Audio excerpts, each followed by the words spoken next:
कब्ज और बवासीर, ऐसी व्याधियां जिससे पूरी दुनिया में करोड़ों लोग पीड़ित हैं।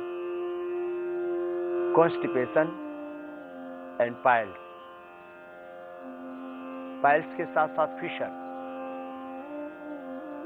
फिस्टुला, फीसर और कॉन्स्टिपेशन, ऐसी समस्याएं जिससे अपने ही देश के अंदर करोड़ों लोग पीड़ित हैं। यदि कॉन्स्टिपेशन ना हो तो आदमी को कोई बीमारी नहीं। इसलिए सबसे पहले कॉन्स्टिपेशन को मिटाइए, और कॉन्स्टिपेशन को मिटाने के लिए योगाभ्यास से बेहतर कोई तरीका है ही नहीं। छोटी आंत बड़ी आंत जब कमजोर हुई तो कॉन्स्टिपेशन हो गया। अब उस कॉन्स्टिपेशन के लिए आदमी चूर्ण लेता है।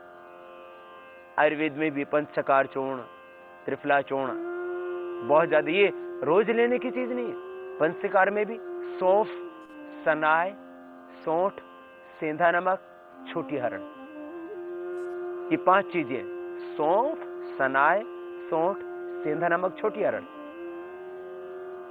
इनका पाउडर बराबर मात्रा में लेने से कब्ज मिटता है। पंचकार चूर्ण ये कहलाता है। और इसी को थोड़ा परिवर्तित करके और दूसरे कब्ज के चूर्ण बन जाते हैं। वैसे त्रिफला सबसे निर्दोष, कब्ज हो भी जाए तो त्रिफला लेना, ये सब चूर्णों की आवश्यकता ही नहीं। और त्रिफला, हरड़, बहेड़ा, आंवला आप घर में बना सकते हैं। छोटी हरड़ ले लो, बड़ी हरड़ से उतना जल्दी अच्छी तरह से पेट साफ नहीं हो पाता, तो आप हरड़ का चूर्ण बना सकते हो। और कॉन्स्टिपेशन ज्यादा ही है तो आप ऐसा करना, हरड़, बहेड़ा, आंवला, हरड़ दोनों तरह के ले लेना, हरड़ छिलका भी और हरड़ छोटी भी। बड़ी हरड़ का छिलका प्रयोग होता है और छोटी हरड़ पूरी की पूरी प्रयोग में आती है, जो थोड़ी सी ब्लैकिश कलर की होती है। हरड़ छोटी और बड़ी 100-100 ग्राम, बहेड़ा 100 ग्राम, आंवला 100 ग्राम, ये घर में बना करके रख लीजिए चूर्ण आप। हरड़, बहेड़ा, आंवला, और इसी जब कभी कॉन्स्टिपेशन हो जाए तो थोड़ा बहुत इसका प्रयोग कर सकते हैं। अपने आहार में भी परिवर्तन करके आप कॉन्स्टिपेशन से बच सकते हैं। सुबह उठ करके गर्म पानी पी लें। जिनको कब्ज है, जिनको कब्ज है, जिनको अस्थमा है, दमा है, श्वास रोग, और साथ में ही जिनको अर्थराइटिस है, अर्थराइटिस, एलर्जिक प्रॉब्लम, जोड़ों में दर्द, कॉन्स्टिपेशन और मोटापा जिनको, सुबह उठ करके गर्म पानी पिए। उषा पान जिसको कहते हैं, गर्म पानी पीना। फिर उसके बाद आप प्राणायाम करना। और सुबह उठ करके पेट साफ होता ही नहीं है तो रात को त्रिफला ले लेना, या त्रिफला रात को भिगो करके सुबह उसको पका लीजिए।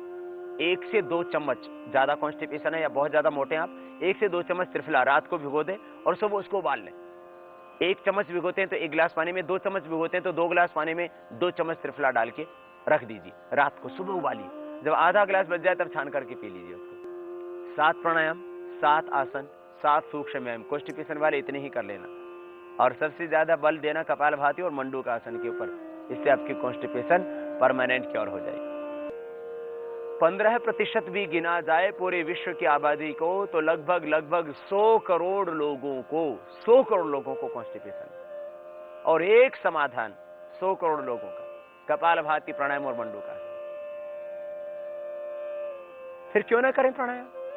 कॉन्स्टिपेशन ही नहीं, कॉन्स्टिपेशन के साथ और भी कोई समस्या है शरीर में, बीपी है, थायराइड है, शुगर है, हार्ट की प्रॉब्लम, वो भी सब ठीक हो जाएगी। इसलिए प्राणायाम जरूरी, और थोड़ा सा परिवर्तन आहार में कर लें, उसके बाद प्राणायाम करना तो परमानेंट क्योर हो जाएगा।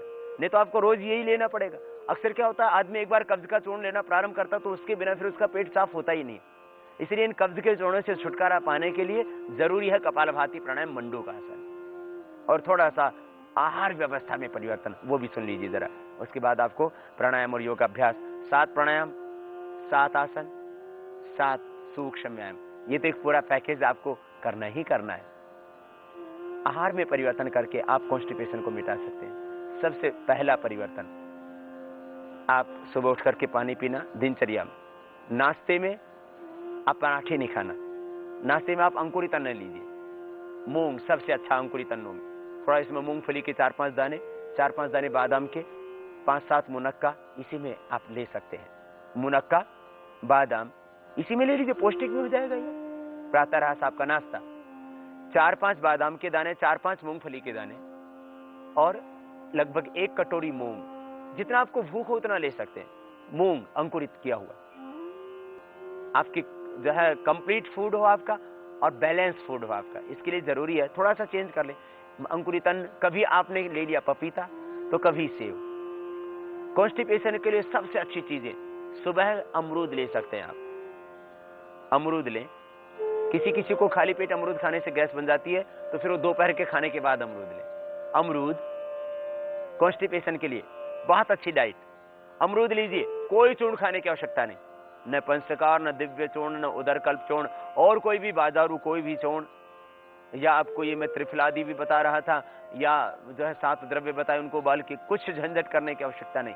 आप अपने भोजन में सेव को शामिल कर लीजिए, अमरूद को शामिल कर लीजिए, पपीते को शामिल कर।